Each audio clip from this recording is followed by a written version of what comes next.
We're here today sharing a lot of different perspectives, farmers, activists, policymakers, researchers, chefs, farm worker, justice representatives.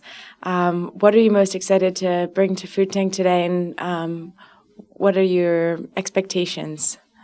What makes me excited about Food Tank and the Food Tank Summit is that it really focuses on the issues of food and agriculture. And for so many years, I think people in the United States, maybe even people internationally, were very complacent about the future of food and agriculture.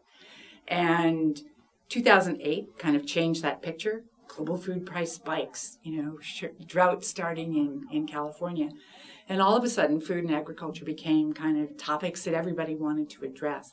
And I think the Food Tank process has kind of enabled a larger group of people and younger group of people, and perhaps given Chef Jose Andres' interventions kind of a different level and a different kind of set of interests to engage in that conversation. So I'm a longtime U.S. Agency for International Development bureaucrat, although in fact my last job was a political job for overseeing economic growth, agriculture, and trade in the USAID organization. And it's just exciting now to see how USAID has picked up with Feed the Future, the Global Food Security Act coming along, a greater emphasis on nutrition and the connection between nutrition and agriculture and the food linkages between them. So this is an exciting time, and I think the conversation is really vibrant and healthy, and needs to be pursued, because I don't think we've made nearly as much progress in the last 8 years as we need to, in order to really be prepared for the rest of this century.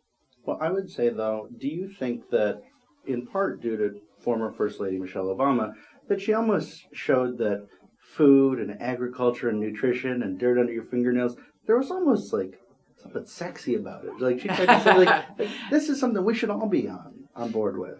And, yeah. We haven't made as much progress, but I think people are looking forward and trying to contribute more to it in a broad way.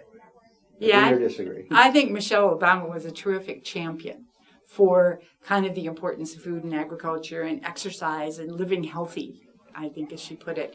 I also really think that her emphasis on sort of engaging children and engaging the next generation of kids in the process of food and agriculture was great.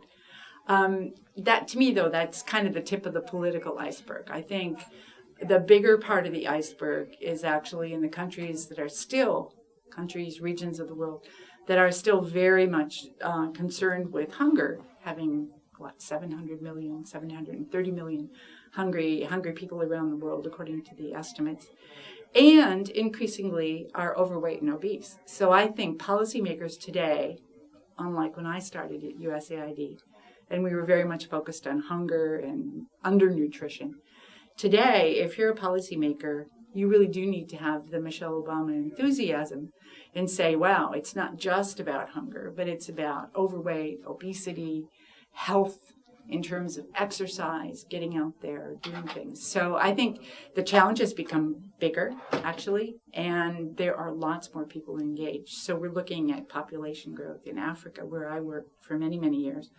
We're looking at population growth resulting in economic growth and the growth of the middle class, which is increasingly overweight and obese.